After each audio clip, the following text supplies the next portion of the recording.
আসসালামু আলাইকুম সুপ্রিয় শিক্ষার্থীরা, আশা করি তোমরা ভালো আছো, সুস্থ আছো। অ্যাডমিশন জার্নিতে তোমাদের প্রিপারেশন ভালো চলছে। স্কুল অফ এক্সেলেন্স প্রায় অ্যাডমিশন ফ্রি কোর্সে স্বাগতম তোমাদের। আমরা তোমাদের জন্য ইউনিভার্সিটি অ্যাডমিশন টেস্টটা কোর্সেন কিভাবে হয়, আমাদের শিক্ষক প্যানেল যারা আছে তাদের টিচিং ক্যাপাসিটি, এগুলো তোমরা জাস্টিফাই করতে পারবা, তোমরা জানতে পারবা কিভাবে কোর্সেন হয় ইউনিভার্সিটিতে, কিভাবে সলভ করতে হয়। তারই ধারাবাহিকতায় আমি আজকে তোমাদের সাথে জগন্নাথ ইউনিভার্সিটির 2024-25 সেশনের ম্যাথে যে অংশটা আসছিল সেটা পাঠ্যক্রম নিয়ে আলোচনা করব। এটা কমার্সের একটা, কমার্সের জন্য ছিল সি ইউনিট। এছাড়াও আমাদের কমার্স ছাড়াও কিন্তু বিভিন্ন ইউনিভার্সিটিতে যারা আর্টস থেকে পরীক্ষা দেবে তাদের জন্য কিন্তু ম্যাথ এবং আইকিউর পার্টগুলো নিয়েও আমাদের স্কুল অফ এক্সেলেন্সে অনেকগুলো কোর্স, মানে আমাদের ক্লাস হয়েছে এবং ক্লাসগুলো থাকবে। তো দেরি না করে চলো শুরু করি আজকে আমাদের লাইভ সেশন। তো আমাকে একটু জানাই দাও যে আমার কথা ঠিকঠাক মতন শোনা যাচ্ছে কিনা, তোমরা সব শুনতে পাচ্ছ কিনা, দেখো আমাকে দেখা যায় কিনা একটু বলো, আমাকে একটু জানাই দাও।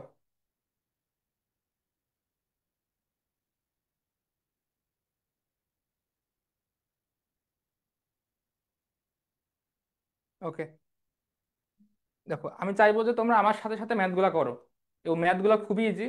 আমি আবারও বলতেছি, তোমাদের ম্যাথগুলো নিয়ে ভয়ের কোনো কারণ নাই। তোমরা হয়তো অনেকদিন আগে ম্যাথগুলো করে আসছো, তোমরা ম্যাথগুলোতে অনেক ভালো ছিল, অনেক। আমি যেভাবে ম্যাথগুলো করবো তোমরা আমার থেকেও সুন্দর করে অনেক ফাস্ট করে ম্যাথগুলো করেছো এক সময়। কিন্তু অনেকদিন ধারাবাহিকতা না থাকায় তোমরা হয়তো ম্যাথগুলো ভুলে যেতে পারো। তোমরা আমার সাথে সাথে বসে যাও, ম্যাথগুলো করার ট্রাই করো, দেখো আমি কিভাবে ম্যাথগুলো সলভ করি। আশা করি তোমাদের আর কোনো ভয় ভীতি প্রবলেম থাকবে না। ওকে, শুরু করা যাক। দেখো, একটি পানি ও চিনির মিশ্রণ, পানির সাথে চিনির অনুপাত 8:3, মানে 8:3। এতে 2 কেজি চিনি যোগ করলে যদি অনুপাত 2:1 হয় তবে মূল মিশ্রণে কত কেজি চিনি ছিল। অনুপাতের ম্যাথগুলো যখন আসবে আমাদের পরীক্ষাতে তখন সবসময় আমরা ধরে নেব যে, দেখো অনুপাত মানে হলো ভাগফল, দুটা জিনিসের ভাগফল যখন আমাদের আসে তখন এটাকে অনুপাত আকারে প্রকাশ করতে পারি। যেমন 8:3 এখানে, 8:3, এটাকে আমি ব্যাপারটা এমন ছিল যে 8 এবং 3-র মধ্যে কমন কিছুটা উৎপাদক ছিল, যে উৎপাদকটা হয়তো ভাগ হয়ে যাওয়ার কারণে আমাদের এখন 8:3 আছে। যার কারণে যখনই আমাদের অনুপাত দেখবো, এক কথা যখন আমরা অনুপাত আকারে দেখবো তখনই আমরা এটাকে কমন কিছু ভেবে নিব, যে দুটার মধ্যে আমাদের কমন কিছু একটা আছে, কমন কোনো ফ্যাক্টর আছে, ধরলাম দুটার মধ্যে আমাদের এক্স একটা কমন ফ্যাক্টর আছে, সেই ক্ষেত্রে আমাদের একটাকে আমরা লিখতে পারি 8x, একটাকে লিখতে পারি 3x, যেটা দুটার মধ্যে আছে। একটা হচ্ছে 8x আর একটা হলো 3x। ওকে, এখন দেখো আমাদের প্রথম অবস্থায় এটা মিশ্রণ, যে শরবত মনে করো, যেখানে পানি এবং চিনির মিশ্রণে আমাদের পানির সাথে চিনির অনুপাত ছিল 8:3, যেখানে 8x বা 8:3, যেখানে 8 হলো তোমার পানির পরিমাণ, 3 হলো হচ্ছে চিনির পরিমাণ, তো 8x আর 3x পানি এবং চিনির পরিমাণ।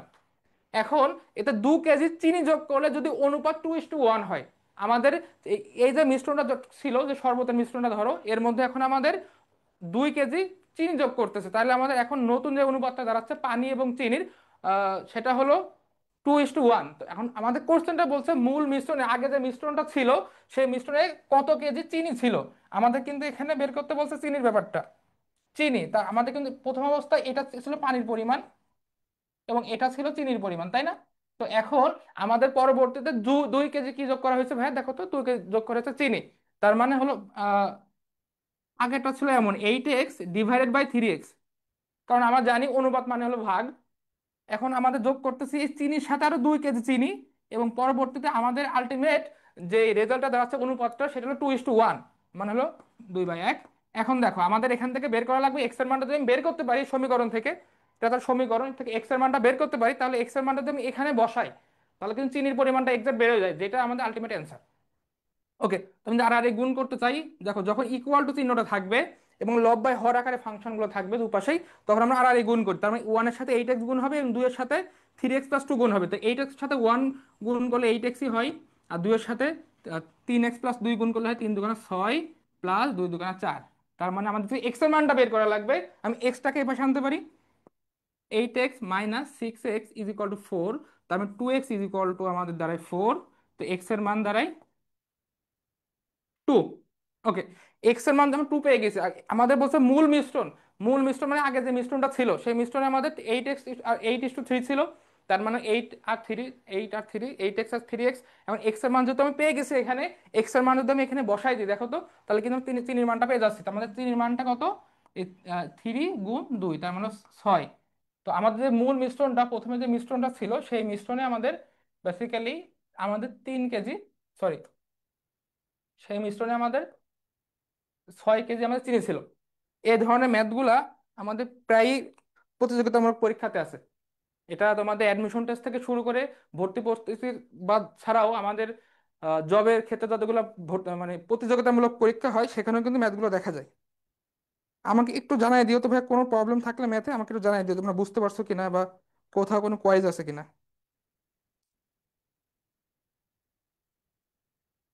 আচ্ছা, যদি এক্স বইয়ের দাম 5 টাকা এবং ওয়াই বইয়ের দাম 8 টাকা হয় তাহলে প্রতি বইয়ের গড় মূল্য কত? এই যে গড় আমাদের, এটা পাটিগণিতের একটা ম্যাথ, আগে যে ম্যাথটা আমরা করলাম এটাও পাটিগণিতের একটা ম্যাথ। আমাদের বেসিক্যালি কয়েকটা পাটিগণিত, বীজগণিত, জ্যামিতি, পরিমিতি, এই কয়টা ওয়েতে আমাদের ভর্তি পরীক্ষায় ম্যাথগুলো আমরা পাবো। আচ্ছা দেখো, এখানে এক্স বইয়ের দাম 5 টাকা, ওয়াই বইয়ের দাম 8 টাকা, তাহলে প্রতি বইয়ের গড় মূল্য কত? ব্যাপারটা হলো এক্স সংখ্যক বইয়ের দাম এখানে 5 টাকা, ওয়াই সংখ্যক বইয়ের দাম হলো 8 টাকা। একটা বইয়ের দাম যদি 5 টাকা হয় তাহলে এক্স সংখ্যক বইয়ের দাম কত? 5x। 5x। আর আমাদের ওয়াই, ওয়াই বইয়ের দাম কত, তাহলে কত হবে? সেম ভাবে আমাদের 8y হবে। আমি বাংলাতেই লিখি, 5x আর 8y। এখন আমাদের হচ্ছে প্রতি বইয়ের গড় মূল্য কত। তো এখানে প্রতি বইয়ের গড় মূল্য, আমাদের উপরে দাম, আমি যদি টোটাল দামটা জানতে পারি এবং আমাদের টোটাল বইয়ের সংখ্যা জানতে পারি তাহলে কিন্তু ভাগ করলে আমাদের গড়টা বের হয়ে গেল। সেক্ষেত্রে আমার ব্যাপারটা এমন যে আমাদের মোট পরিমাণ, এটা পরিমাণটা আমাদের কেজিতে হতে পারে, আমাদের ভ্যালুতে হতে পারে, টাকার অনুপাতে হতে পারে। এবং নিচেটা হলো আমাদের, দেখো যেহেতু আমাদের এটা বইয়ের ব্যাপারটা এবং গড় মূল্য, তাহলে উপরে হবে মোট টোটাল, টোটাল ভ্যালু আর summation of, sum of value, sum of quantity বলতে পারি আমরা। ওকে, তো এখানে আমাদের প্রথমটার ক্ষেত্রে আমাদের এক্স সংখ্যক বইয়ের দাম 5x টাকা, ওয়াই সংখ্যক বইয়ের দাম 8y টাকা। তাহলে আমাদের এখানে মোট দাম কত? 5x + 8y, এটা হচ্ছে মোট মোট দাম। আর আমাদের টোটাল বই কত? আমাদের এক্স সংখ্যক বই আর ওয়াই সংখ্যক বই, যেহেতু আমাদের গড় দামের কথা বলতেছে তার মানে হলো এক্স সংখ্যক বই প্লাস ওয়াই সংখ্যক বই, টোটাল আমাদের এক্স প্লাস ওয়াই সংখ্যক বই আছে। এবং এক্স সংখ্যক বইয়ের দাম 5x টাকা, ওয়াই সংখ্যক বইয়ের দাম 8y টাকা। তো আমাদের উপরে হলো টোটাল যে টাকাটা এবং নিচেটা হলো টোটাল কোয়ান্টিটিটা কত, মানে টোটাল বইটার সংখ্যাটা কত, সেটা হলো আমাদের কিন্তু এখানে আলটিমেট গড়,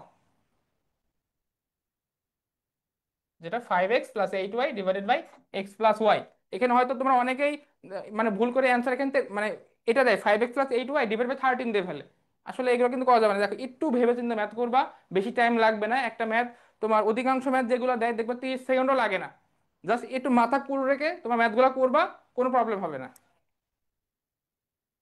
একটি সমবাহু ত্রিভুজের প্রতিটি বাহুর দৈর্ঘ্য 12 সেন্টিমিটার, এর উচ্চতা কত? তো এটা আমাদের পরিমিতির অংশের একটা ম্যাথ। এই ধরনের ম্যাথের ক্ষেত্রে তোমরা সবার আগে দরকার হলে যদি দেখবে খাতাতে অনেক স্পেস থাকে মোটামুটি, ওখানে ছোট করে আগে একটা সমবাহু ত্রিভুজটা ড্র করে নিবা। তারপরে দেখবে যে আসলে কি বের করতে বলতেছে। তোমার জাস্ট ড্র যদি করে ফেলো পরিমিতি, দেখবে যে আমাদের অনেক কঠিন জিনিস সহজে আমরা করতে পারবো।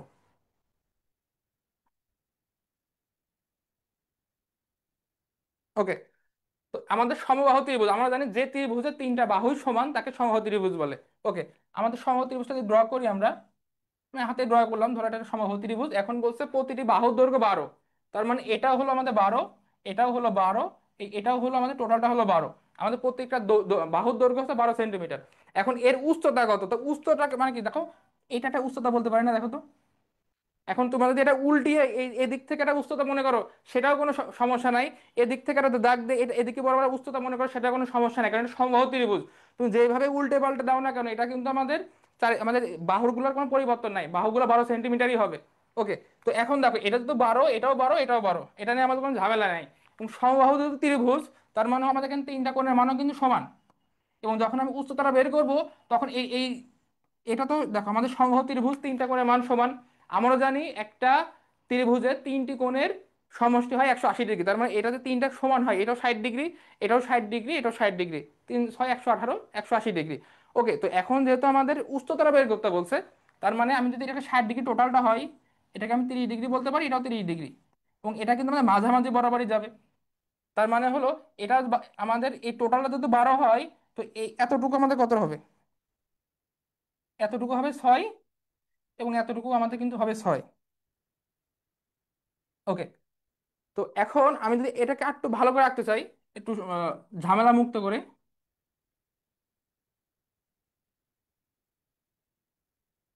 এটা হলো 12, এটা হলো 12। এখন এই যে আমাদের উচ্চতা বের করতে বলছে, এটা হলো 6, এটা হলো 6। আমাদের উচ্চতা কিন্তু এটা ধরলাম, উচ্চতা হলো আমাদের এক্স। ওকে দেখো তো ভাই, এটা আমাদের সমকোণী ত্রিভুজ না? এবং সমকোণী ত্রিভুজের ক্ষেত্রে আমাদের, এটা আমাদের সমকোণী ত্রিভুজ। আর সমকোণী ত্রিভুজের ক্ষেত্রে পিথাগোরাসের কিন্তু একটা সূত্র আমরা জানি, যে অতিভুজ স্কয়ার ইকুয়াল টু, অতিভুজ স্কয়ার স্কয়ার।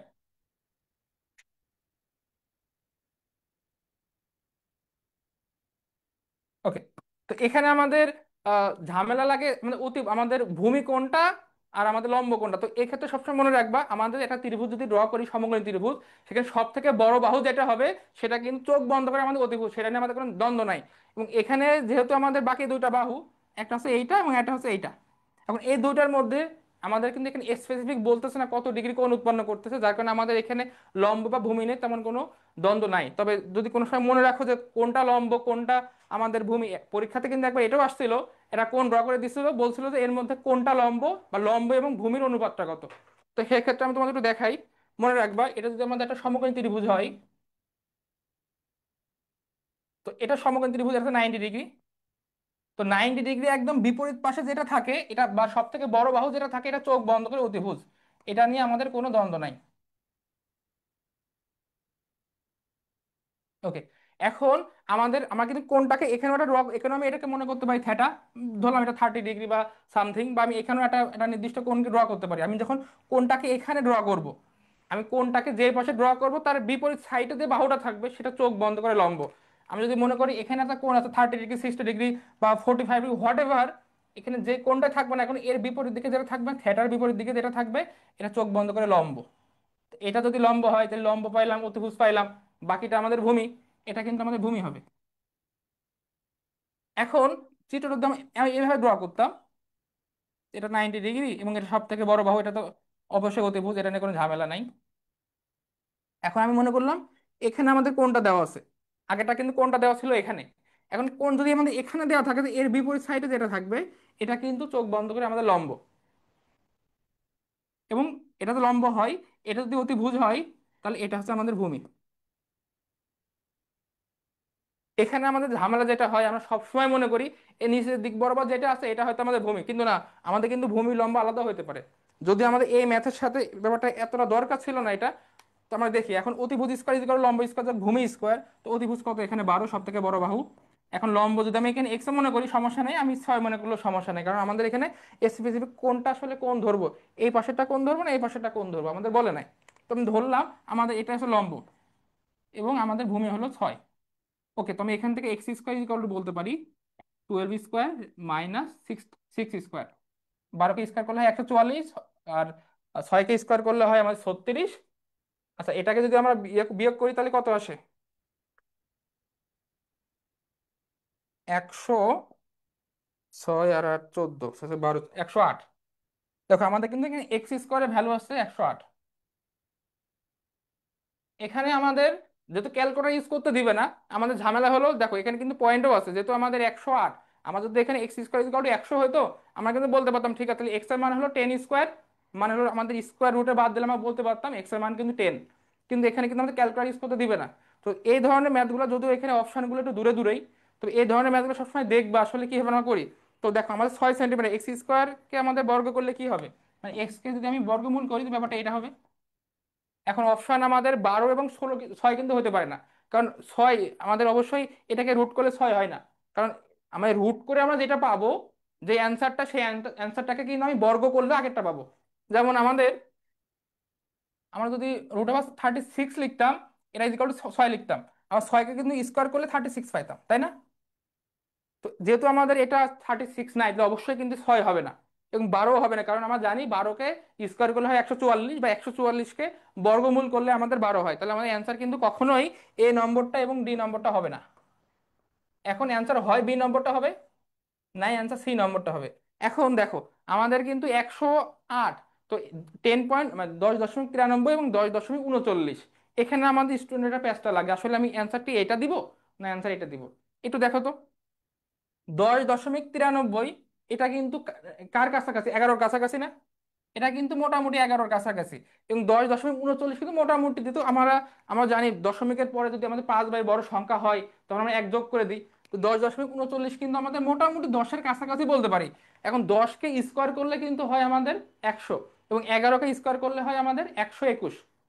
তো যেহেতু আমাদের এটা 108 এবং 10কে স্কোয়ার করলে হয় 100, মোটামুটি আমাদের কিন্তু এটা 100-র কাছাকাছি, কিন্তু 108। ওইভাবে আমরা ভাবতে পারি ঠিক আছে, তাহলে আমাদের অ্যান্সারটা কিন্তু এটা 11, 11-র কাছাকাছি যেটা, এটা আসবে না। কারণ এটা 10.93, মানে মোটামুটি 11ই বলতে পারি। আর 11কে স্কোয়ার করলে হয় 121। আর 10.39, মানে 10-এর কাছাকাছি। 10কে স্কোয়ার করে যদি 10 হয়, 100 হয়, তো 10.39, 100 থেকে একটু বেশি হবে। সেটা কত? সেটা হলো আমাদের 108। তো আমাদের এখানে অ্যান্সারটা বেসিক্যালি হবে 10.39।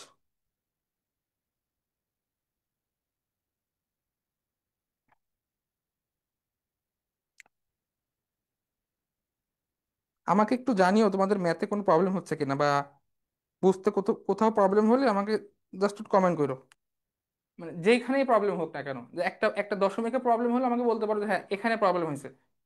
যখন তোমাদের সাথে আমি জুমের ক্লাসগুলোতে থাকবো, তখন আমার ক্লাসগুলো একটু লেন্দি হয়, কারণ আমি প্রত্যেকটা স্টুডেন্টই কোশ্চেনগুলো মোটামুটি, অধিকাংশ স্টুডেন্ট দেখা গেল 5 জন কোশ্চেন করলো, একজনের অ্যান্সার দিলে মোটামুটি বাকি 4 জনের হয়ে যায়। তো এক্ষেত্রে আমি সবার অ্যান্সার দিয়ে ট্রাই করি। তো আমাকে একটু জানিও যে কোথাও আমাদের কোনো প্রবলেম হচ্ছে কিনা ম্যাথ বুঝতে। এবং এই ম্যাথগুলো কিন্তু আসলে সব জায়গায় আসে, এই অনুপাতের ম্যাথগুলা। এটা ছিল আমাদের পরিমিতির অংশের ম্যাথ। আমাদের পরিমিতি বলো বা আমাদের ত্রিকোণমিতি বলো, এই ম্যাথগুলা কিন্তু পরীক্ষাতে আসবে। ওকে। আর একটা আমাদের এই 2024-25 সেশনেই আমার জগন্নাথ বিশ্ববিদ্যালয়ে আরো একটা কোশ্চেন আসছিল পরিমিতির অংশ থেকে, পরিমিতি বা ত্রিকোণমিতির অংশ থেকে। সরি। ওকে। দেখো, একটি সমকোণী ত্রিভুজের দুইটি বাহুর দৈর্ঘ্য 5 আর 6, এর তৃতীয় বাহুর দৈর্ঘ্য কত হতে পারে? তো সমকোণী ত্রিভুজটা আমাকে ড্র করি। এটা আমাদের একটা সমকোণী ত্রিভুজ, কিছুক্ষণ আগে আমরা দেখলাম। তো এখন বলতেছে যে সমকোণী ত্রিভুজ, ত্রিভুজে 3টা বাহু থাকে। তো আমাদের একটা বাহু 5, একটা বাহু 6, এবং আর একটা বাহু কত আমরা জানি না। এখন হইতে পারে, দেখো তো, এটা 5, এটা 6, আর একটা বাহু ধরলাম এটা, এটা হইতে পারে। ধরলাম আর একটা বাহু এটা এক্স। বা আমাদের কিন্তু এটাও, এই ঘটনাটা ঘটতে পারে। এটা সমকোণী ত্রিভুজ, এটা 5, এটা 6, আর একটা ঘটনা, আর একটা যে বাহু সেটা ধরলাম এক্স, এটা এটা হতে পারে। বা এটা হতে পারে, একটা হলো আমাদের এটা হচ্ছে 6, এটা হলো 5, এবং আরেকটা বাহু হলো এটা। ওকে। তো আমরা সমকোণী ত্রিভুজের রুলসটা আমরা জানি, একটাই রুলস, যে পিথাগোরাসের সূত্র অনুযায়ী, যে অতিভুজ স্কয়ার ইকুয়াল টু লম্ব স্কয়ার যোগ ভূমি স্কয়ার। তাহলে আমাদের এখানে ঘটনা ঘটতে পারে কি দেখো তো, অতিভুজ স্কয়ার ইকুয়াল টু লম্ব স্কয়ার যোগ ভূমি স্কয়ার। ওকে। তো এখন আমাদের কিন্তু দুটো ঘটনা ঘটতে পারে। আমি যদি মনে করি যে আমাদের আরেকটা বাহু, এটা আমাদের কিন্তু এক্সাক্ট বলে নাই যে এটা আমাদের দুইটা বাহুতে দেওয়া আছে, কোনটা লম্ব কোনটা ভূমি কোনটা অতিভুজ বলে নাই। তো আমি ধরলাম আমাদের আমি 3টা ঘটনা চেক করে দেখো। এখন হইতে পারে আমাদের লম্ব দেওয়া আছে এবং ভূমি দেওয়া আছে, আরেকটা বাহু হইতে পারে অতিভুজ। যদি অতিভুজটা হয় সেই ক্ষেত্রে আমাদের কি হইতে পারে দেখো তো। আমার তো যেহেতু অতিভুজ স্কোয়ার, তার মানে অতিভুজকে আমি এক্স যদি মনে করি, ধরলাম এটা অতিভুজ, তাহলে এক্স স্কোয়ার ইকুয়াল টু লম্ব মানে হলো আমাদের 5, আর এটা হলো 6। 5 5 25, আর 6 6 36, 25 আর 36 কে 60 61। তো এক্স স্কোয়ার মান যদি 61 হয়, এক্স এর মান আমাদের √61। দেখো আমাদের কিন্তু অপশনে যদিও √61 আছে, এখন দেখি বাকি যে প্রথমটা কিন্তু মিলে গেল, বাকি দুটাকে দেখি আসলে হয় কিনা। তো আমাদের কিন্তু মোটামুটি আমরা দেখতে পাচ্ছি হয়তো অ্যান্সার আমাদের এটা আসতে পারে। এখন দেখি বাকি দুটাকে একটু কম্পেয়ার করে দেখি। এখন যদি আমাদের এটা অতিভুজ না হয়ে লম্ব বা ভূমি হয়, তখন কি ঘটনা ঘটতে পারতো? তখন ঘটনা ঘটতো দেখো তো, যে অতিভুজ স্কোয়ার ইকুয়াল টু লম্ব স্কোয়ার যোগ ভূমি স্কোয়ার।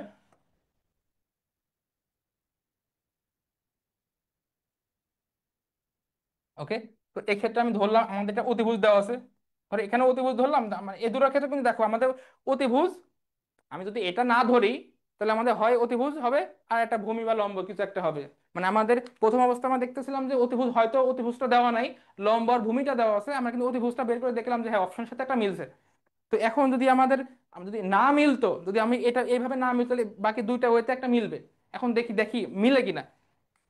এখন যদি আমাদের অতিভুজ দেওয়া থাকে, মনে করো লম্ব বা ভূমি দেওয়া নাই, তো সেক্ষেত্রে আমি কি করতাম, যে আমাদের লম্ব বা ভূমি যে কোনো একটাকে আমি ধরলাম লম্বটা দেওয়া নাই, তাই লম্বকে এই পাশে রাখতাম, আর এখানে লিখতাম অতিভুজ স্কোয়ার মাইনাস ভূমি স্কোয়ার। তো অতিভুজ মানে কত? অতিভুজ মানে হলো আমাদের 6, 6 স্কোয়ার, আর ভূমি মানে কত? ভূমি মানে হলো ধরলাম 5। তাহলে আমার 6 7 36, আর 5 5 25, 36 থেকে 25 বিয়োগ করলে কত হয়? 11 হয়। 36 থেকে 6 আর 5,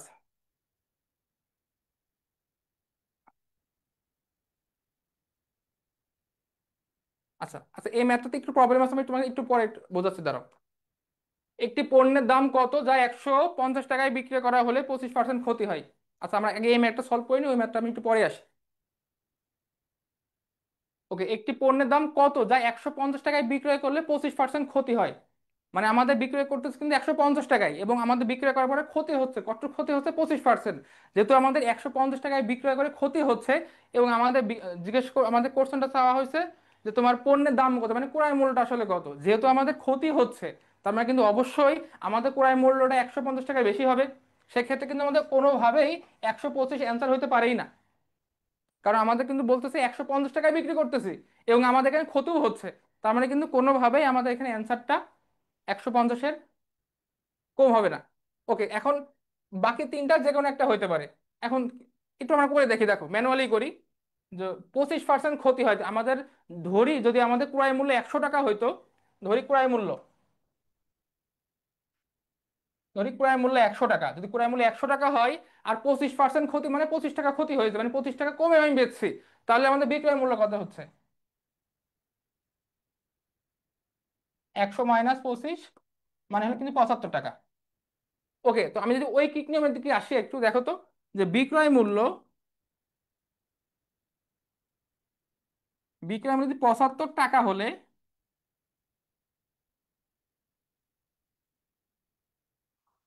আমাদের ক্রয় মূল্য কত হচ্ছে? 100 টাকা, যেটা আমরা ধরেছি আর কি। এখন বিক্রয় মূল্য যদি 1 টাকা হয়, তাহলে ক্রয় মূল্য অবশ্যই আরো কম হবে। আর আমরা জানি এই ক্ষেত্রে যদি কম হয় তাহলে আমাদের ভাগ হয়, এবং যদি বেশি হয় সেক্ষেত্রে গুণ আমরা ইউজ করি। এখন আমাদের যদি বিক্রয় মূল্য 150 টাকা হয়, তখন কি হবে দেখো তো। বিক্রয় মূল্য যদি আমাদের 150 টাকা হয়, সেক্ষেত্রে আমাদের 100 × 150 ÷ 75। ওকে, তো 75 দুগুণা 150, 100 সাথে 2 গুণ করলে হয় 200। আমাদের কিন্তু এখানে অ্যান্সারটা হবে 200। ওকে, এই ধরনের লাভ ক্ষতির ম্যাথ, আমাদের শতকরা ম্যাথগুলা কিন্তু প্রত্যেকটা প্রতিযোগিতামূলক পরীক্ষাতে আসতে দেখা যায়। আমাকে একটু জানিও যে তোমাদের কোনো প্রবলেম হচ্ছে কিনা।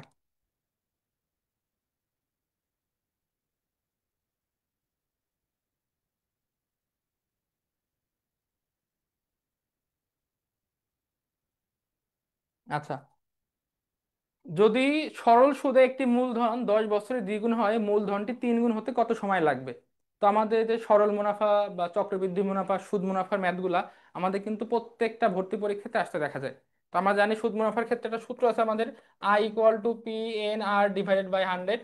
ওকে, আমরা এই সূত্র ইউজ করতে পারি, যেখানে আমাদের সুদ আসল বা মুনাফা আসল হয় I+P। এই সূত্রগুলো আমরা ইউজ করতে পারি। এবং অধিকাংশ ক্ষেত্রে দেখা যায় এগুলো আমাদের সূত্র বাদে আমরা ম্যাথগুলো ইউজ করতে পারি। ধরো আমাদের একটু মুখোমুখি করি, যদি আমাদের বলা হয় যে একটি ব্যাংক থেকে তুমি 1,000 টাকা লোন নিছো, এবং তোমাকে বার্ষিক টাকা দেওয়া লাগবে 10%, 10% তো মনে হয় দেয় না এখন, ধরলাম 10% সুদের মাধ্যমে বা মুনাফার মাধ্যমে তোমার ব্যাংক থেকে তুমি টাকাটা নিছো। তার মানে তোমার 1 বছর পর তোমার যে টাকাটা তুমি নিছো, তার 12% বা তার 10% তোমাকে দিতে হবে। 10% হারে যদি তুমি নাও, তাহলে 1,000 টাকা যদি তুমি নাও, 1,000 টাকা 12%, 10% তোমাকে দেওয়া লাগবে। তো সেই ক্ষেত্রে 1,000 টাকা 10% কত হয়? 100 টাকা। 100 টাকা 10%, 10 টাকা হলে 1,000 টাকা 10% হলো 100 টাকা। তার মানে হলো তুমি যদি ওইটা 1 বছর পর ব্যাংকে টাকাটা শোধ দিয়ে দাও, ব্যাংকে টাকাটা পরিশোধ করো, তখন কিন্তু তোমাকে 1,000 আরো 100 টাকা দেওয়া লাগবে। সুদের ব্যাপারটা কিন্তু এটাই। সুদ মুনাফার ব্যাপারগুলো এগুলো চাইলে আমরা ঐকিক নিয়ম দিয়ে করতে পারি, আমরা কিন্তু মুখে মুখেও করতে পারি, আবার আমরা সূত্র ইউজ করে করতে পারি। তো দেখো ম্যাথটা আমরা ট্রাই করি। যদি সরল সুদে একটি মূলধন 10 বছরে দ্বিগুণ হয়, মূলধনটি 3 গুণ হতে কত সময় লাগবে? দেখো এটা আসলে খুবই মানে সিলি একটা ম্যাথ ছিল, এটার জন্য আমাদের আসলে কোনো সূত্রই দরকার নাই আমাদের এখানে। দেখি তো, এটা কিন্তু এটা আইকিউ রিলেটেড ম্যাথের মতন, দেখো তো তোমরা পারো কিনা এটা।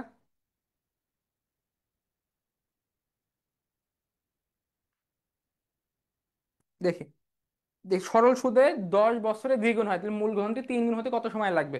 এখন দেখো, আমাদের 10 বছরের দ্বিগুণ হয়, আমাদের আগে যা ছিল, 10 বছরের দ্বিগুণ হয় মানে কি, যে 10 বছর পর আগে যত ধরলাম আমাদের মূল 100 টাকা তুমি ব্যাংক থেকে 1,000 টাকা ব্যাংক থেকে নিচ্ছিলা, এখন বলতেছে যে প্রত্যেকে একটা নির্দিষ্ট সুদ দেওয়া লাগবে, সেটা কত আমাদের দেওয়া নাই। তো নির্দিষ্ট সুদ দেওয়া লাগবে, এখন 10 বছর পর যেই টাকা তুমি জমা দিছো, যেই টাকা তুমি ব্যাংক থেকে নিছো, সেই সমপরিমাণ টাকা যদি তুমি আবার ব্যাংকে দেওয়া লাগবে, তার মানে দ্বিগুণ হলো। 10 বছর পর দ্বিগুণ হওয়া মানে হলো 1,000 টাকা ব্যাংক থেকে নিলে 10 বছর পর তোমাকে টোটাল 2,000 টাকা পরিশোধ করা লাগবে। সেই ক্ষেত্রে সুদ আসল বা মুনাফা আসল ইকুয়াল টু আসলে হয়, আমি যদি এটাকে একটু ডিটেলসে করতে চাই, দেখো আগে আগে ডিটেলসে করি। আমাদের বলছে যে মূলধন 10 বছরে দ্বিগুণ হয়, তার মানে হলো আহ, আমি ধরলাম এখানে আসল, আসল যদি আসলটা আমরা ধরি পি, আমরা জানি সূত্র অনুযায়ী এখানে আই ইকুয়াল টু হলো সুদ, পি ইকুয়াল টু আমাদের মুনাফা, এন মানে হলো সময়, এবং আর মানে হলো আমাদের মুনাফার হার। আচ্ছা, আমাদের আসল যদি পি হয়, তাহলে আমাদের সুদ আসল মানে যে টাকাটা তোমাকে পরিশোধ করা লাগে 10 বছর পর, সেটা হলো কত, দ্বিগুণ হয়। এখন দ্বিগুণটা কার হয়, যে টাকা তুমি ব্যাংক থেকে নিছো সেই টাকাটি তো দ্বিগুণ হয়। তো ব্যাংক থেকে তুমি নিছো কয় টাকা, ধরো নিছো আসল পি টাকাটা নিছো, তো এখন হচ্ছে তার দ্বিগুণ মানে টু পি হচ্ছে। তো সুদকে ধরি আমরা আই, আসল সুদ আসল মানে হলো সুদ প্লাস আসল, সুদকে ধরি আমরা আই, আসলকে ধরি আমরা পি, তাহলে টু পি। তো এই ক্ষেত্রে কিন্তু আমাদের আই ইকুয়াল টু দাঁড়াচ্ছে টু পি মাইনাস পি, মানে হলো পি, মানে হলো আসল এবং সুদের মানটা সেম হবে যদি তুমি 10 বছর পরে 10 বছর পরে পরিশোধ করো। ম্যাথটা আসলে পুরোটা আইকিউর ম্যাথ, আমি যেটু দেখো আমি আইকিউ দিয়েই ম্যাথটা সলভ করি, আমাদের এত ডিটেলস লাগবেই না। যদি আমি ম্যাথটা করতেছি আমাদের দুবার এখানে সূত্র ইউজ করা লাগে, প্রথমবার সূত্র ইউজ করা লাগবে I equal to P N R দিয়ে, এখান থেকে আমাদের যেহেতু সুদের মান এবং আসলের মানটা সেম, এরপরে আমি যেটা বের করবো সেটা হলো এখানে মুনাফার হার কত ছিল, মুনাফার হারটা আমি আবার ওই সমীকরণে বসাবো, বসানোর পরে আমি দেখবো যে ঠিক আছে এখান থেকে এখন নতুন করে সময়টা কত আসবে। তো দেখো এই ম্যাথটা এভাবে না করে কিভাবে করি দেখো, একটি মূলধন 10 বছরে দ্বিগুণ হয়, তার মানে হলো 10 বছর পর যেই টাকা ব্যাংক থেকে তুমি নিছো সমপরিমাণ টাকা সুদ হিসেবে তোমাকে দেওয়া লাগবে, যার কারণে কিন্তু দ্বিগুণ হচ্ছে। যে টাকা ব্যাংক থেকে তুমি নিছো তার সমপরিমাণ টাকা তুমি যদি ব্যাংকে আবার দাও, তার মানে টোটাল দ্বিগুণ হলো। তো ব্যাপারটা এমন না, দেখো তো আমি যদি একটু এটা এটা বাদ দিই, দেখো তার মানে হলো 10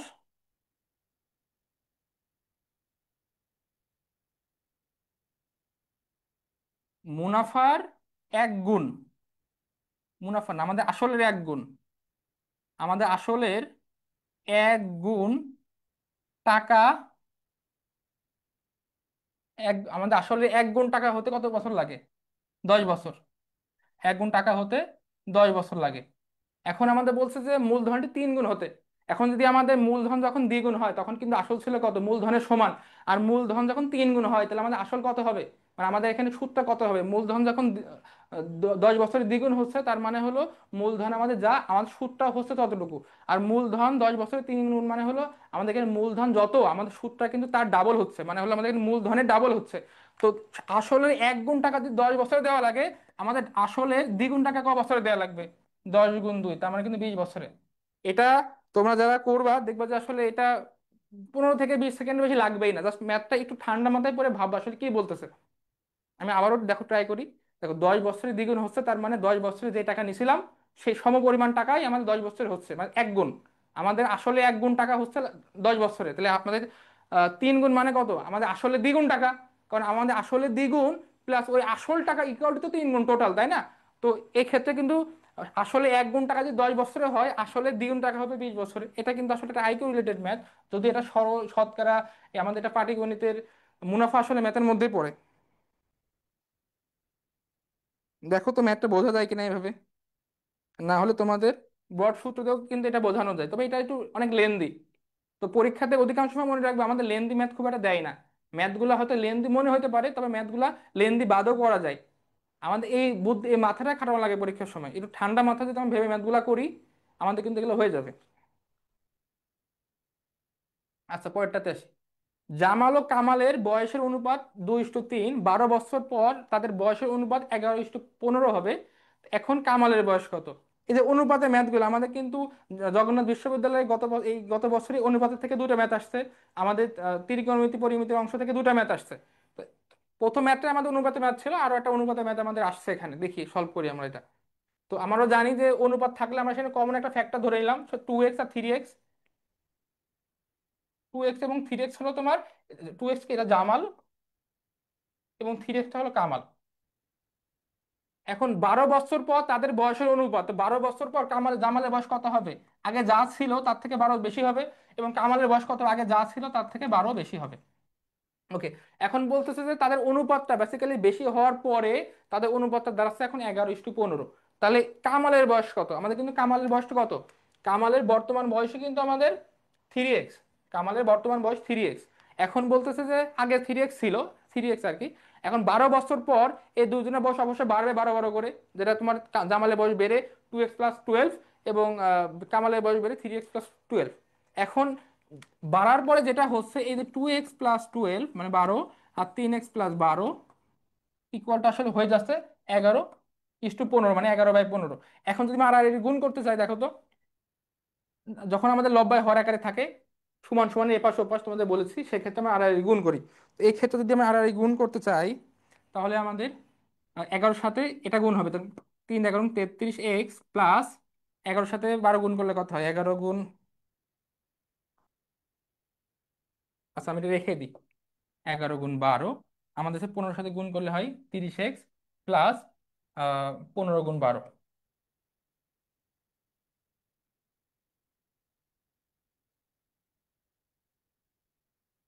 ওকে। তো এখন আমাদের কিন্তু এক্স এর মানটা যদি বের করতে পারি, বা আমাদের 3x এর মানটা বের করি বা এক্স এর মান বের করি, সেটা করলেই কিন্তু আমাদের কামালের বয়সটা বের হয়ে যাচ্ছে। ওকে, তো আমি 33x আর 30x আমি এক্স গুলাকে এক পাশে নিয়ে আসলাম। আর এখানে আমাদের 15 × 12, এখন 15-এর সাথে 12 এটা কিন্তু মুখে মুখে গুণ করতে পারি, যেহেতু আমরা নামদাগুলা কিন্তু সবগুলা 10 আকারেই পড়ছি। তো 15 × 10 150, এতটুকু শেষ করে ফেলছি। তো দেখো, 15-এর সাথে 12 মুখে মুখে গুণ করি, 15-এর সাথে 10 গুণ করলে হয় 150। এখন আমার কিন্তু 15-এর সাথে 10 গুণ করবো না, 15-এর সাথে গুণ করবো 12। আবারও দেখায় মুখে মুখে, ধরো আমরা ম্যাথটা করি গুণটা। 15-এর সাথে 12 না, ধরো 15-এর সাথে 10 গুণ করতেছি, 10 গুণ করলে 15 × 10 150। আমাদের কিন্তু 150 হচ্ছে। এখন বাকি আছে কত, আরো 2 বাকি আছে না? 2-এর সাথে 15 গুণ করলে কত হয়, 15 × 2 = 30। তার মানে কিন্তু আমাদের 180। এটা কিন্তু মুখে মুখে করা যায় এইভাবে। আচ্ছা, তাহলে আমাদের এখানে হবে 15 × 12, যেটা হচ্ছে 180। আর 11 × 12, এখন 11-এর সাথে 11 আমরা জানি, 11কে স্কোয়ার করলে হয় 121। তো 11-এর সাথে 11 গুণ করলে হয় 121। এবং আমাদের কিন্তু 11-এর সাথে 11 না, 11-এর সাথে 12 গুণ করা লাগবে। তো এই, তার মানে আরো একটা 11 যোগ করি, তাই 121 + 11, যেটাকে হয় 132। এটা কিন্তু আমরা মুখে মুখে করতে পারি এই গুণ ভাগগুলা। এগুলোর জন্য জাস্ট একটু প্র্যাকটিস করলে হয়ে যাবে 1 2 দিন। তো এখন 33x থেকে 30x বাদ দিলে হয় 3x, আর 180 থেকে 132 বাদ দিলে হয় 48। 48। আমাদের কিন্তু এখানে আহ বেরি করতে বলছিল কামালের বয়স, আর কামালের বয়সকে কিন্তু আমরা 3x ধরছিলাম। আমাদের কিন্তু এখানে আলাদা করে শুধু এক্সাক্ট এক্স এর মানটা বের করার দরকার নাই। আমি যদি এক্স এর মানটা বের করি, তাহলে তোমার 48/3, 3 × 16 = 48, সেখানে আবার এই 16 দিয়ে আবারও 3x কে গুণ করলে কিন্তু ম্যাথটা একই ব্যাপার। তবে যেহেতু আমাদের 3x কামালের বয়স, আমরা কিন্তু ম্যাথটা এখানে শেষ করে ফেলাতে পারি। তো আমাদের এখানে অ্যান্সার কিন্তু আসলে 3x = 48, যেটা হলো এটা।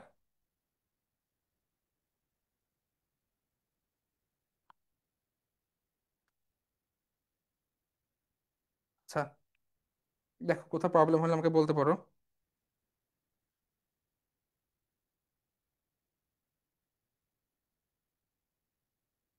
প্রথম 37টি স্বাভাবিক সংখ্যার গড় কত? আমাদের কিন্তু জগন্নাথ বিশ্ববিদ্যালয়ের সি ইউনিটে 2024 সালেই 2টা ম্যাথ আসছিল গড় থেকে। ঠিক আছে, তো এটা হচ্ছে সেকেন্ড ম্যাথ। তো আমাদের প্রথম 37টি স্বাভাবিক সংখ্যার গড়। তো স্বাভাবিক সংখ্যা মানে হলো, আমরা জানি স্বাভাবিক সংখ্যা শুরু হয় 1 থেকে। স্বাভাবিক সংখ্যা শুরু হয় 1 থেকে, তার মানে 1+2+3+4, এরকম আমাদের টোটাল আমাদের লাস্ট সংখ্যা 37টা। প্রথম 37টা স্বাভাবিক সংখ্যার গড় কত? তো এই ক্ষেত্রে আমাদের প্রথম 37টা স্বাভাবিক সংখ্যা আমরা যোগ করব। যোগ করার পরে 37 দ্বারা ভাগ করবো, বাট এমন না। তো আমাদের এটা যেহেতু ধারার ম্যাথ, আমরা কিন্তু চাইলে এখানে প্রথম, মানে ধারা যে সূত্রটা আছে সমষ্টির, x = এটা সূত্র আমাদের এখানে কিন্তু আমরা জানি, s =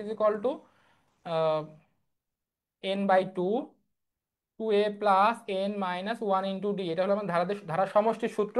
এই সমষ্টির সূত্র দিয়ে আমি যদি ম্যাথটা এখানে করি, করার পরে যদি আমি এখানে 37 দিয়ে ভাগ করি, আমরা কিন্তু ম্যাথটা করতে পারবো। একটু লেন্দি হবে, তবে আমাদের কিন্তু এই যে প্রথম n সংখ্যক স্বাভাবিক সংখ্যার যে আমাদের গড়ের মান, বা প্রথম n সংখ্যক স্বাভাবিক সংখ্যার সমষ্টি, এটার জন্য কিন্তু আমাদের আরেকটা সূত্র আছে, জানি প্রথম n সংখ্যক স্বাভাবিক সংখ্যার, আমাদের সমষ্টি ব্যাপারটা ভাবি, স্বাভাবিক সংখ্যার সমষ্টি, সেই ক্ষেত্রে সূত্রটা হয় n × n+1/2। এটা প্রথম n সংখ্যক স্বাভাবিক সংখ্যার সমষ্টি। আর যেহেতু আমাদের বলছে প্রথম n সংখ্যক স্বাভাবিক সংখ্যার সমষ্টির গড়, মানে প্রথম n সংখ্যক স্বাভাবিক সংখ্যার গড়, তার মানে হলো এখানে আমাদের সূত্রটা দাঁড়াবে, এটা সমষ্টি, আর সমষ্টি থেকে কিন্তু গড় নির্ণয় করবো। গড় মানে হলো n সংখ্যক যে স্বাভাবিক সংখ্যা।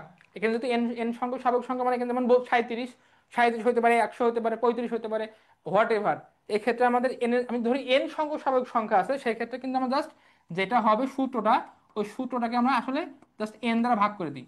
এন এন কেটে কিন্তু আমাদের বেসিক্যালি সূত্রটা দ্বারা n+1/2।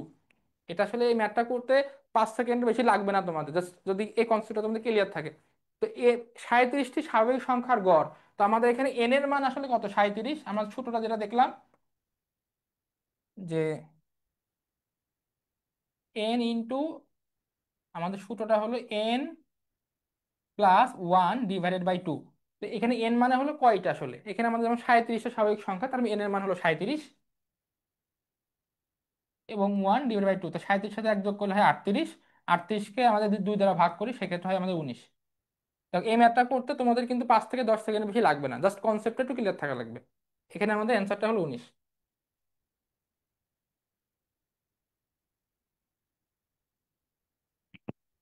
ওকে। আমাদের জগন্নাথ বিশ্ববিদ্যালয়ের 2টা শিফট থেকে পরীক্ষা আসছিল গতবার। সেখানে প্রথম শিফটের 8টা কোশ্চেন ছিল। এবার আমরা দ্বিতীয় শিফটের 8টা কোশ্চেন সলভ করার ট্রাই করব। 8 বছর আগে টিনার বয়স ছিল 32 বছর, এক্স বছর আগে তার বয়স কত ছিল? 8 বছর আগে টিনার বয়স ছিল 32 বছর। আমার বয়স যদি ধরো আমার বয়স এখন 30 বছরই ধরলাম, বা আমার বয়স এখন 20 বছর। 8 বছর আগে আমার বয়স যদি এখন হোয়াট এভার, আমার বয়স 8 বছর আগে 20 বছর ছিল, তাই এখন আমার বয়স কত? 28 বছর। তো 8 বছর আগে টিনার বয়স ছিল 32 বছর, তাহলে টিনার বর্তমান বয়স কত? টিনার বর্তমান বয়স 8 বছর যোগ হয়ে যাবে, তার মানে কত? 32 যোগ 8। তো টিনার বর্তমান বয়স কিন্তু আমাদের 40 বছর। এখন বলতেছে এক্স বছর আগে তার বয়স কত ছিল, এক্স বছর আগে। এখন যেহেতু আমাদের টোটাল বয়স 40 বছর, তাহলে আমাদের এক্স বছর আগে আমাদের হয় 40-এর সাথে এক্স বিয়োগ হবে, বা এক্স এর সাথে 40 বিয়োগ হবে। আমাদের এখন দুটো অপশন আছে, দেখো অপশনগুলো একটু দেখি। x-40, x-24, 40-x, 24-x। আমাদের কিন্তু এখানে মানে আগে ছিল 32, 8 বছর আগে 32 বছর ছিল, বর্তমান তো 40 বছর। তো তার মানে হলো আমাদের কিন্তু এখন 40-এর সাথে কম্পেয়ার হবে, আমাদের কিন্তু বি নম্বরটা আর এই ডি নম্বরটা কিন্তু হবে না, এটার সাথে কোনো ঝামেলা নাই। এখন হয় অ্যান্সার x-40, না 40-x। এখানে দুটো ঝামেলা আমরা পড়ি। আসলে 40 বছর তো হয়েছে, তো 8-এর সাথে এক্স বিয়োগ করলে তো হয়ে গেল, বা এক্স এর সাথে 40 বিয়োগ করলে তো হয়ে গেল। আমরা কিন্তু দুটা ব্যাপার এখানে আমরা ভেবে ফেলি যে হয়তো x-40 হবে বা 40-x হবে। এখানে এক্সাক্ট কোনটা হবে? দেখো আমি যদি বলি এক্স বছর আগে আমার বয়স কত ছিল, এখন এক্স এর মান এক্সাক্ট কত? আমার তো বর্তমান বয়স 40 বছর। এক্স বছর আগে রিনার বর্তমান বয়স 40 বছর, টিনার বর্তমান বয়স, এক্স এর মানটা আমার 40 থেকে বেশি না 40 থেকে কম, এটা কিন্তু আমাদের ক্লিয়ার বলে নাই। এই ক্ষেত্রে দেখো আমি যদি এক্স এর মনে করি যে এক্স এর মানটা 40 থেকে যদি বেশি হয়, তাহলে ঘটনা কি ঘটতো? ধরলাম আমি অপশন তো দুটা, তাই না? আছে x-40, আছে x-40, এবং আরেকটা হলো আমাদের, এখানে আমি লিখি, সেটা হলো আমাদের 40-x। আমি প্রথমে এটা আসি, এক্স মানে এ নম্বর অপশন আসি, x-40। আমাদের যদি এক্স এর মান যদি স্পেসিফিক বলে নাই, আমি যদি ধরি এক্স এর মানটা আমার 40 থেকে বেশি, হ্যাঁ এক্স এর মান যদি আমার 40 থেকে বেশি হয়, সেক্ষেত্রে ঘটনা ঘটবে কি দেখো তো। তো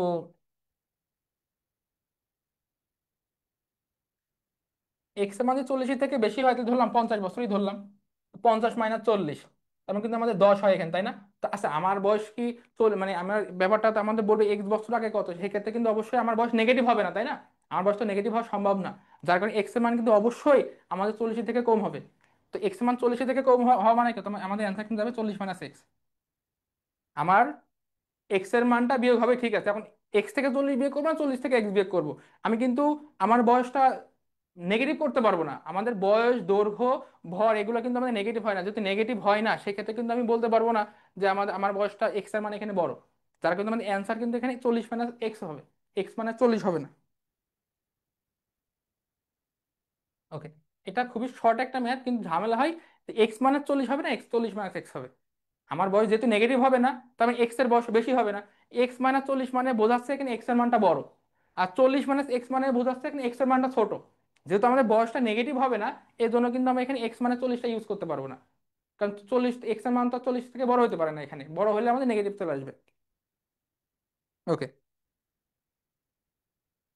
এক্স এবং ওয়াই দুটি ধনাত্মক সংখ্যা যদি প্রদত্ত সমীকরণগুলি সঠিক হয়, 3x+4y=24, x+2y=10 হয়, তাহলে এক্স আর ওয়াই এর মান বের করো।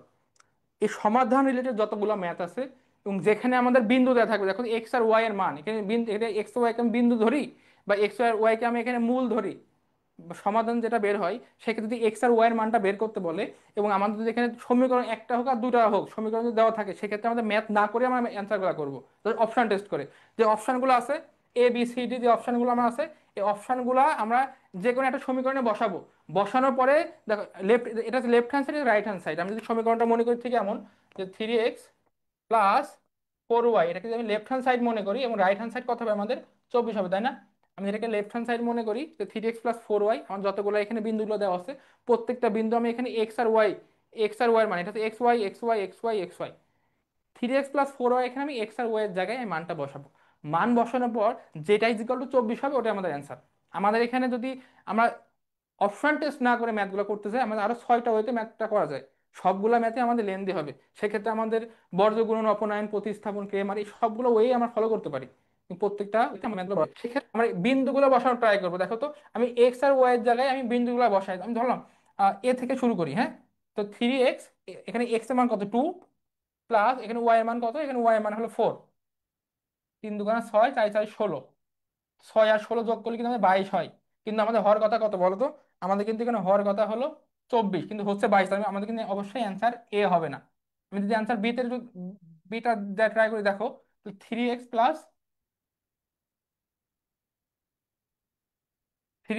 এক্স এর মান হলো 4, প্লাস এখানে আমাদের ওয়াই এর মান কত, ওয়াই এর মান 3, আমার 3 4 12, আর 3 4 12, 12 12 24, আমাদের কিন্তু এটা আসতেছে অ্যান্সার। আমাদের কিন্তু অ্যান্সার এটা আসতেছে। এখন দেখি বাকি দুটো ট্রাই করে দেখি আসলে মিলে কিনা।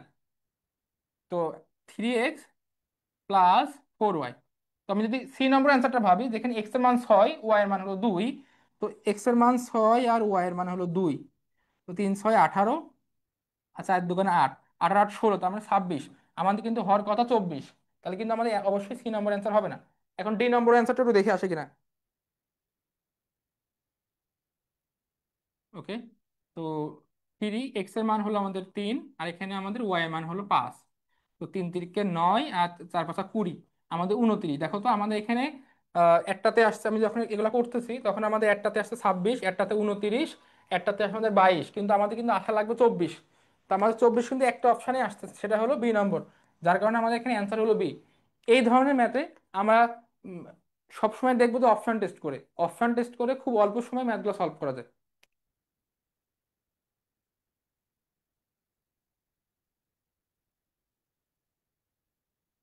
ওকে, কারো কোনো প্রবলেম থাকলে আমাকে জানাতে পারো। একজন বলতেছো যে ম্যাথগুলা,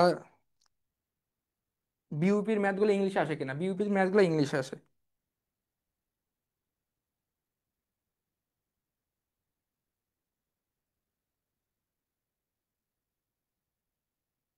ওকে, একটি বৃত্তের ব্যাসার্ধ আর, যে বৃত্তের পরিধি c = 22 সেন্টিমিটার, এবং যদি আচ্ছা এখানে একটা ডাটা মিসিং আছে, আমি ডাটাটা লিখে দিই। দেখো এখানে আমাদের ডাটা হবে যে পাই, হ্যাঁ, পাই = 22/7 হয়, তাহলে বৃত্তের ব্যাসার্ধ কত? আমাদের কিন্তু বৃত্তটা ড্র করে দেখি তো। এই যে একটা বৃত্ত, বাজে একটা বৃত্ত হলো মনে করো। বৃত্তের ব্যাসার্ধ ধরলাম, এটা হচ্ছে আমাদের বৃত্তের কেন্দ্র, এই কেন্দ্র থেকে আমাদের এই যে পরিধি, এই টোটালটা হলো হচ্ছে পরিধি। এই পরিধির উপরে আমাদের এই কেন্দ্র থেকে পরিধির উপরে যদি আমি যেটা ড্র করি, এটা হলো আমাদের ব্যাসার্ধ। ব্যাসার্ধকে আমরা আর দ্বারা প্রকাশ করা হয়। ওকে, একটি বিশ্বের ব্যাসার্ধ হলো আর, এর পরিধি মানে এই টোটাল যে পরিধিটা, এই গোলাকারের চারিপাশে যদি ঘুরি, যেটাকে আমরা পরিসীমা বলতে পারি, সেটা কত দেওয়া আছে, সেটা 22, সেটা দেওয়া আছে আমাদের 22, আমাদের 22 সেন্টিমিটার। এখন বলছে যদি পাই = 22/7 হয়, তাহলে বৃত্তের ব্যাসার্ধ কত? আচ্ছা আমরা জানি বৃত্তের পরিধি সূত্র কি বলতো?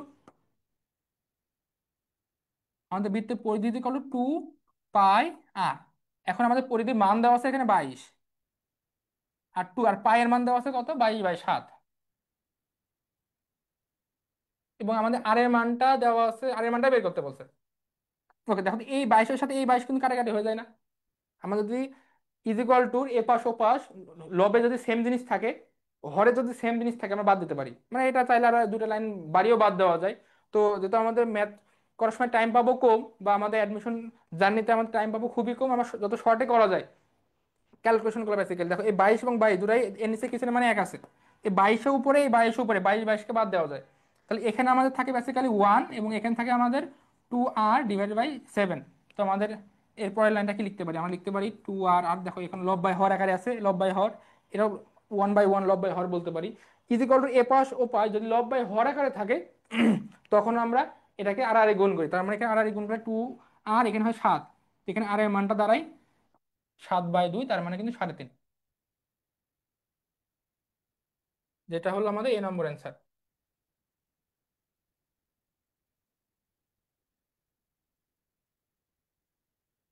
ওকে, একটি ত্রিভুজের তিনটি কোণ 5:6:7 অনুপাতে আছে, বৃহত্তম ক্ষুদ্রতম কোণের মধ্যে পার্থক্য কত? কিছুক্ষণ আগে আমরা একটা ত্রিভুজে সলভ করলাম, যেটা হলো তোমার জগন্নাথ ইউনিভার্সিটির যে প্রথম শিফটে যে পরীক্ষা হয়েছিল, সেখানে আমাদের কিন্তু একটা অনুপাতের ম্যাথ ছিল, ত্রিকোণমিতির ম্যাথ ছিল, পরিমিতির ম্যাথ ছিল।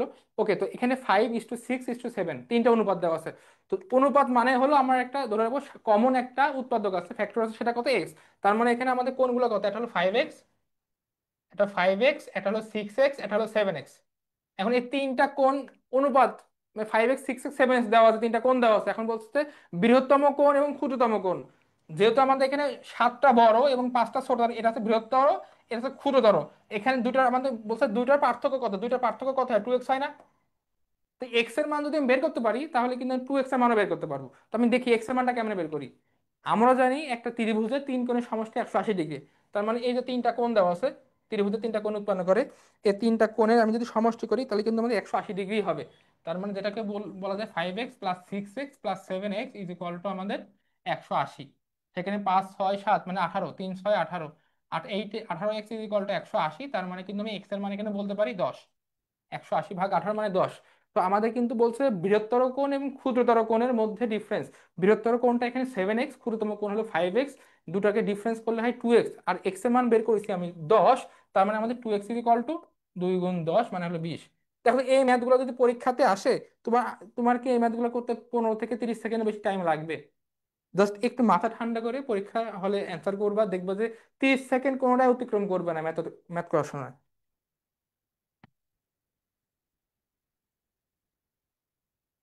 ওকে, এ 4 দিনে একটি কাজ সম্পন্ন করতে পারে, বি ওই কাজটি 3 দিনে সম্পন্ন করতে পারে, এ এবং বি একসাথে করলে কতদিন সময় লাগবে? ওকে, তোমরা চাইলে এখানে কমেন্টে লিখতে পারো কোথাও কোথাও বুঝতে পারছো কিনা, কোনো প্রবলেম আছে কিনা তোমাদের। আচ্ছা, এ 4 দিনে একটি কাজ সম্পন্ন করতে পারে, বি 3 দিনে সম্পন্ন করতে পারে। এই ম্যাথটা দুটো ওইতে আমরা করবো, একটা হলো তোমার রিটেনের জন্য। তো জগন্নাথ বিশ্ববিদ্যালয়ে কিন্তু সি ইউনিটে বাণিজ্য শাখাতেই তোমার রিটেনের ম্যাথগুলো আসে। তো আগে রিটেনের জন্য চলো করি। তো আমাদের 4 দিনে এ করে, 4 দিনে একটি কাজ সম্পন্ন করতে পারে। আর একটি কাজ মানে কিন্তু আমরা সম্পূর্ণ কাজটাই বুঝি, তাই না? তো আমাদের 4 দিনে এ করতে পারে একটি কাজ, একটি কাজ। তাহলে ওই একদিনে এ কত কাজ করতে পারে? অবশ্যই কম কাজ করতে পারবে। আচ্ছা, গেল। এখন আমাদের বলতেছে বি ওই কাজটাই বি করতে পারে 3 দিনে, তার মানে হলো যে 3 দিনে, তো 3 দিনে বি করতে পারে একটি কাজ, একদিনে বি করতে পারে কতটুকু? অবশ্যই কম কাজ করবে, সেটা 1/3। তাহলে এ আর বি একদিনে কতটুকু কাজ করবে? এ আর বি একদিনে, এ ও বি একদিনে কাজটি করবে। এই ধরনের ম্যাথগুলো কিন্তু রিটেনও আসে। তো আমাদের 1/4 + 1/3, তো আমি যদি লসাগু করতে চাই, এখানে 3 4 12, তারা 3 7, তো 7/12। তো এ আর বি একদিনে ওই কাজটার 7/12 অংশ করবে। আমাদের কিন্তু বলছে যে তোমার এ এবং বি একসাথে কাজটি করলে কতদিন লাগবে। তার মানে 7/12 যে অংশটা, এই 7/12 অংশ করে কয় দিনে? অংশ করে এ আর বি, 7/12 অংশ করে এ আর বি একদিনে। এ- পুরো অংশটা মানে এক অংশ কাজ, আমরা আমরা জানি যে একটি কাজ মানে এখানে কিন্তু পুরো কাজ। হ্যাঁ, তো একটি কাজ এ আর বি করে, তাহলে কত? এক গুণ, যদি এখানে 7/12 এটা উল্টে যাবে, 12/7। তো 12/7 দিন। এখন 12/7কে যদি আমরা এখানে ভাগ করতে চাই, যদি এখানে 12/7 কিন্তু কোথাও দেওয়া নাই, তো 12/7কে যদি আমরা ভাগ করতে চাই এভাবে ভাগ করতে পারি, 7 × 7 তাহলে আমাদের 5। তো 1 পূর্ণ 5-এর 7, তো 1 পূর্ণ 5-এর 7 হলো তোমার দেওয়া আছে বি নম্বরে। যে অপশনগুলো আসলে একটু প্রবলেম হয়েছে তোমাদের এখানে, দেখো তো এখানে কিন্তু 1 পূর্ণ 5-এর 7 এবং এটা হলো 2 পূর্ণ 3-এর 7, আমাদের লিখতে একটু প্রবলেম হয়েছে। তো এই ম্যাথগুলা কিন্তু এটা রিটেনে আসে, আমরা কিন্তু এভাবে আনসার করব। জগন্নাথ ইউনিভার্সিটি রিটেনে কিন্তু ম্যাথ আসে বাণিজ্যিক শাখা থেকে। এখন এই ম্যাথটা দেখো আমি কিন্তু চাইলে 15 সেকেন্ডও লাগবে না, দেখো ম্যাথটা এখন সলভ করি আমি, দেখো ম্যাথটা আবারও পড়ি। এ একটা কাজ করতে পারে 4 দিনে, বি আর একটা কাজ করতে পারে 3 দিনে। এখন এ আর বি একই সাথে কাজ করলে কতদিন লাগবে? সিমিলার টাইপের একটা ম্যাথ কিন্তু আরো একটা হয়, যে দুইটা চৌবাচ্চা, যে ম্যাথগুলো তোমরা করে আসছো দেখো 8, 9, 10-এ করে আসছো, দুইটা চৌবাচ্চা, একটা পূরণ, একটা পানি তোমার পূর্ণ হতে টাইম লাগে তোমার ধর 5 ঘন্টা, এবং আরেকটা পানি পূর্ণ হতে টাইম লাগে ধরলাম 3 ঘন্টা বা 4 ঘন্টা। দুইটা যদি আমি চৌবাচ্চার মুখটা অন করে দিই, সেই ক্ষেত্রে আসলে কতক্ষণ লাগবে তোমার পানিটা পূর্ণ হতে চৌবাচ্চাটি, কন্টেইনারটি আর কি। এই ধরনের ম্যাথ এবং এই ধরনের ম্যাথ 100% সিমিলার। এখানে কাজের কথা বলা আছে বা দুইটা ব্যক্তির কথা বলা আছে, ওখানে জাস্ট আমাদের দুটা নলের বা দুটা পাইপের কথা বলে, দুটা চৌবাচ্চার কথা বলে, কিন্তু ওখানে ওই ম্যাথগুলো এবং এই ম্যাথগুলো কিন্তু একদমই সিমিলার, কোনো পার্থক্য নাই। তো এই ম্যাথগুলা আমরা খুব সহজে করতে পারি। দেখো তো, আমাদের একটা একটা ফর্মুলা ভাবি, যে এই যে দুইটা দুইটা ব্যক্তির কাজ বা দুইটা নলের কাজ, এই ক্ষেত্রে আমরা যেটা করব, ওই প্রথমে দুটাকে আমরা গুণ করব এবং প্রথমে দুটাকে ভাগ করে দিব, তারপরে যেটা হবে ওটা হলো আমাদের অ্যান্সার।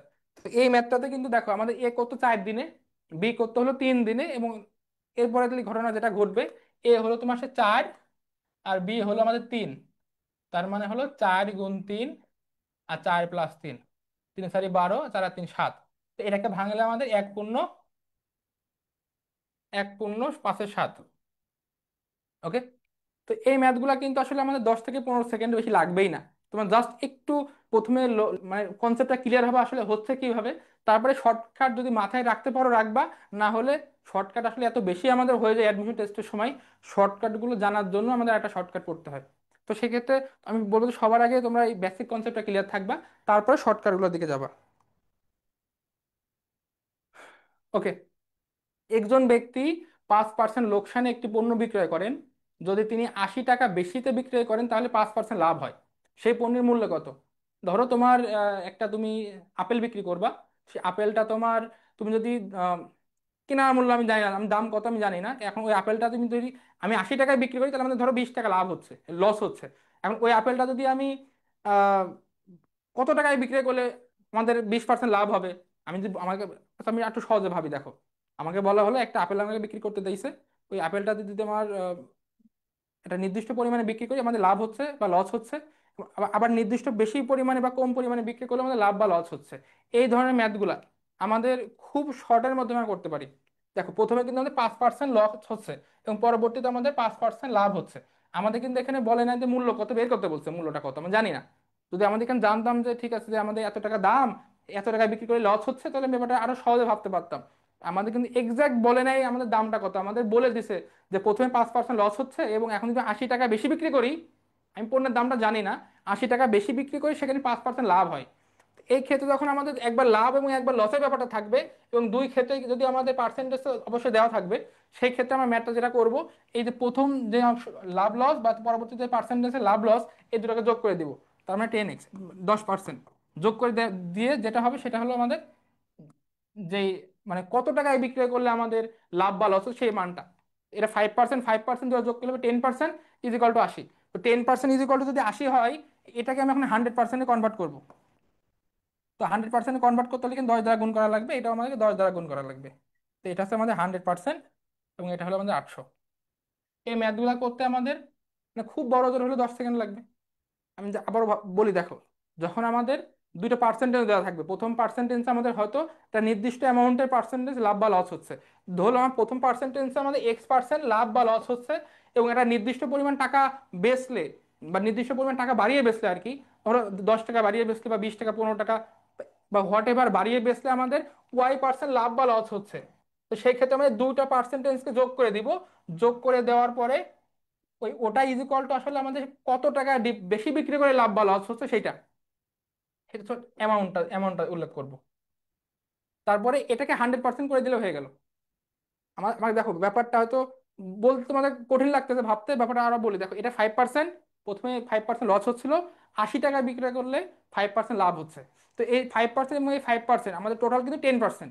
10% ইজ ইকুয়াল টু কত? 80 টাকা। তো 10% ইজ ইকুয়াল টু 80 টাকা। এখন এই 10%টাকে আমরা মানে পার্সেন্টেজ যোগ বিয়োগ করার পর যাই হোক, যোগ করার পর যাই হোক, এটা 5%, এটা 5%, এখন হতে পারতো এটা 2%, এটা 5%, এটা 2%, এটা 3%, যা খুশি হোক, ওটাকে আমরা কনভার্ট করবো 100%-এ। 100% কনভার্ট করে যেটা হবে ওটাই হলো আমাদের অ্যান্সার। ওকে, তো এখানে আমাদের 5%, 5%, 10%, তো 10%কে আমরা 100 দ্বারা গুণ করলে, এখন যেহেতু এই যে 10%কে 100 দ্বারা গুণ করে হয়ে যাচ্ছে, কিছু কিছু ম্যাথ থাকবে, দেখা গেল যে যদি এটা এমন হইতো যে দেখা গেলো 12% equal to, suppose 12% equal to ধরো আমাদের 80 ধরলাম। এখন তো আমি কিন্তু তোমাদের বলছি 12%টাকে 100% করা লাগবে। তো এখানে যেমন আমাদের গুণ করে হয়ে যাচ্ছে, এখানেও গুণ করে করা যায়। তো এক্ষেত্রে আমরা করতে হবে 12% ইজিকাল টু 800, 1% ইজিকাল টু কত, 12% ইজিকাল টু 80, 1% ইজিকাল টু 80/12, অথবা আমাদের 100% ইজিকাল টু তোমার 80 × 100/12। তোমরা যেভাবেই করো না কেন আমাদের এখানে 100-তে কনভার্ট করবা, ম্যাথটা হয়ে যাবে। 10 থেকে 15 সেকেন্ড হাইয়েস্ট, এর এর বেশি লাগবে না এই ম্যাথগুলো করতে।